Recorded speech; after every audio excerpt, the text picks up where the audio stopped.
Oh my goodness. Oh my goodness. She sees it. She sees it. Oh no. Welcome back, everyone, to the Canto Drama Club Modern Dynasty episode 29. Second last episode, you guys. We have made it here. It's out.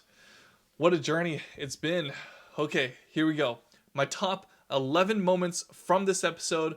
We are going to break things down. If you haven't already, please subscribe to the channel. Otherwise, Byukafu's ghost is going to come haunt you. Just kidding. Just kidding. Let's get right into this episode. All right, this episode starts off with that conversation that I was anticipating that was going to happen last episode, but didn't. And it's the one between Marco and Loye. Oh my goodness. Okay, so the truth comes out. Marco tells Loye that Jung Sam-suk told him just before he died that Ma-san bonga Ma-san. But here's where the confusion sets in, because when Marco says this, just check out the look on Loye's face. He doesn't really understand because he's thinking that there's a misunderstanding, because he was saying, do you know which Ma-san was kidnapping the other Ma-san? Could it be that it was the other way around, or what's going on here? Okay, so here is his flashback storytelling. So back then, Marco's dad was pretty much fed up with all that Loye has been doing, and he's been taking control of the company little by little, and essentially Loye called all the shots, and I think Marco's dad, being the second child, was getting a little bit jealous. Then we see in this scene where Jung Sam-suk, who is actually Marco's dad's, I guess, like assistant or his driver, he actually warned Dae-seo, who is Maga Loye. He warned him that his boss, so the second brother, Marco's dad, was going to kidnap him.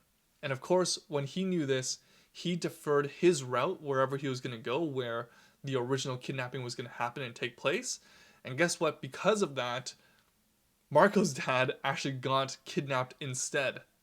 When all this news broke out, Maga Loye was a little bit wary and cautious of all this, because what he thought was that his brother was just setting all of this stuff up so that he could, I guess, get the bail money. So even with the begging of Marco's mom, he decided to not give the ransom money right away. He did give it to Jung Sam-suk to bring over to the Bongfei, so the people who were kidnapping, but at the same time he also called the police, which is a huge no-no. And then the story unfolds, and this is how we see the death of Marco's dad. In the struggle, when the police showed up, there was gunfight, and guess what? Just like with all other big fights, of course, a huge explosion happens, and everyone's dead. Well, especially all the bad guys, they all are dead. Jung Sam-suk is alive. They recover him, and of course we know what happened to him next. But actually, they say that of all the people there, they never actually recovered the body of Marco's dad. So, my question is, does this set us up for more? Like the return of Marco's dad, maybe in the next episode? What do you guys think? Alright, enough with that one. On to the next crazy thing. And this is Thomas and Chloe going to identify the body of Byukafu. And a little warning for you guys here, if you guys haven't already watched this episode, a little bit graphic. Hold your breath. It is indeed Byukafu. Oh, sad times. We get to see Chloe cry all over again.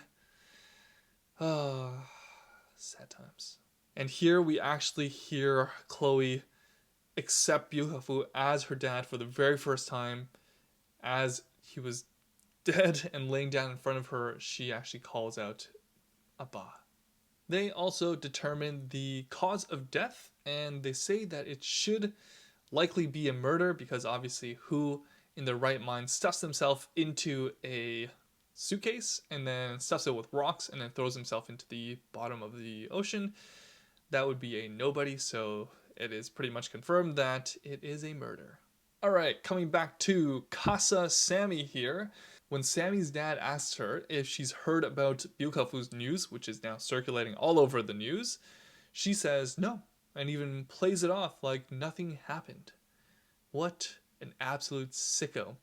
Especially Oh my god, like that turn when she was like kind of faking to be worried and then instantly sees the baby and just brightens up. Like, oh my, like I don't even know what to say. Like, I'm with Nick here. This is sickening, sickening, sickening, sickening. I also have to get some air. Oh man, Chloe is losing it. She had it out in her head that she was going to call Byukafu her dad, but for some reason she didn't. And this is actually a really good moment in this series, and I think just a good wake up call for a lot of people in life. Sometimes if you got something to say to someone, whether it's someone that you haven't talked to in a long time or if it's a family member, just make sure that you say it before it's too late, because sometimes you never know. You never know what's going to happen in life. So I hope you guys will go out there, tell your loved ones that you do love them and that you care about them and that you appreciate them, just like how I appreciate each and every one of you guys who are tuning in to watch these episodes. All right, let's get back into this. So as they continue talking, they actually realize that the text that was sent to Thomas was a little bit fishy because the police found Byukafu's passport in his house, which meant that the text that Thomas got from Byukafu saying that he was going to Malaysia was fake. Find that phone. Oh my god. Oh my god. Heart attack again? Heart attack? No. Please say it ain't so. He can't take another one. My god, so he actually had another heart attack in the ICU, just recovering right now. And guess who shows up? Marco, being the little rat that he is, he comes and tries to take a look and see if Loya is actually okay. Oh my goodness. So, in this moment, Lai Lai tells Marco that Loya was actually telling the truth the whole time. Essentially, before she also kind of faints and passes out, she tells Marco that Loma did a lot for him, treated him like his own son. And that is a truth. Like he actually did. He even made out apparently a condo in Singapore on behalf of Marco's dad's name, and it was going to be given to Marco. Holy. And in digging through some of the past things that Marco's dad has, he notices that in the pictures that his dad had taken with a bunch of these, I guess, like martial arts guys, it's the same guys who are part of the kidnapping. So indeed, Marco realizes that Loma was telling the truth. Marco's dad actually did kidnap himself, or at least the kidnapping on Magaloya backfired. In this next scene with the lawyer, it's stated that Thomas is going to get 10% and Marco is actually going to get the other 10% of the stake of Loya's 20%. But what actually happens, Marco being a good guy, because now he's I guess he's the savior, he immediately gives over that 10% to Thomas. And of course, Sammy is not happy about all this. Who would have guessed that Marco would actually instantly flip that 10% back? And of course, he never even told Sammy about this, so this is not going to go well. Through this whole conversation, Sammy is asking Marco why, and Marco pretty much explains that for him, it was all about revenge, and now that he knows that it wasn't even Loya's fault, there's nothing left to do, and he's already caused enough harm to Maka as it is, with Maka Loya being now in the hospital because of the heart attack, and Joe passing away and getting, again, like Sun Haoming and Chelsea and releasing all these things. Like, he's done so much wrong to this family that he is now trying to choose to be the good guy. But of course, Sammy's like, I can't go through with this. Like, there's just no way. But man, in the midst of all this, Nick is so doomed. His pendant with his name engraved on it was indeed left in the suitcase, and because he is a nice boy, he has no idea how to lie. But not only does he admit that it's his pendant, he admits to the whole thing. Poor guy, just taking the heat for everything. Sammy, so cold-blooded to let your brother do this. Why drag him into the water? Moving forward, Marco then goes to DeRosie and tells him to stop with the acquisition. Of course, he's like, why? Why would I stop? And plus, for him, it doesn't matter anyways, because Sammy already beat Marco to the punch. They already had a prior agreement. Sorry, Marco. One step too late. Once again, getting fooled by love. Now Marco's really going to have to struggle with the decision between love or family. But at this point, I think his love for Sammy might start to be waning. So I think he's going to start to lean towards helping Maka again.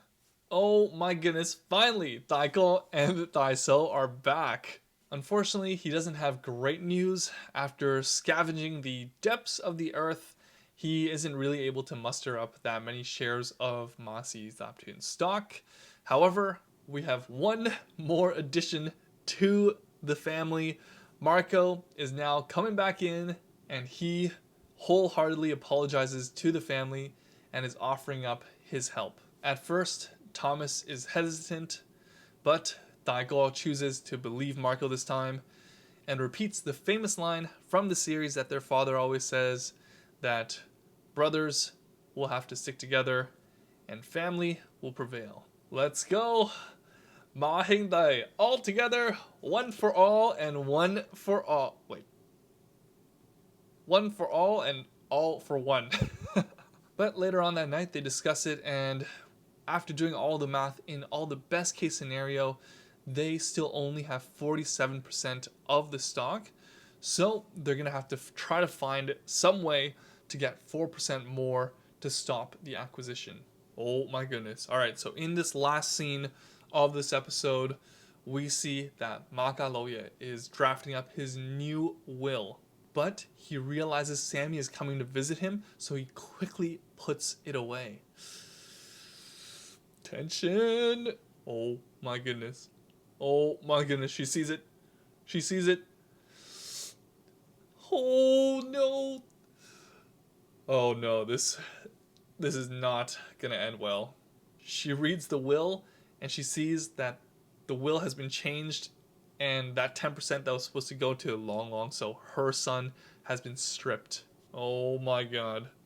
Next thing you know, while the rest of Maka Stronghold are at home, Thomas gets a call from the hospital. Oh my goodness, my skin actually has chicken skin.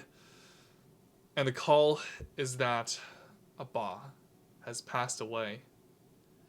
Sammy, what did you do? Oh my goodness, the last episode is coming up next. Make sure you guys smash that like button on this video and subscribe so you know when my next video drops.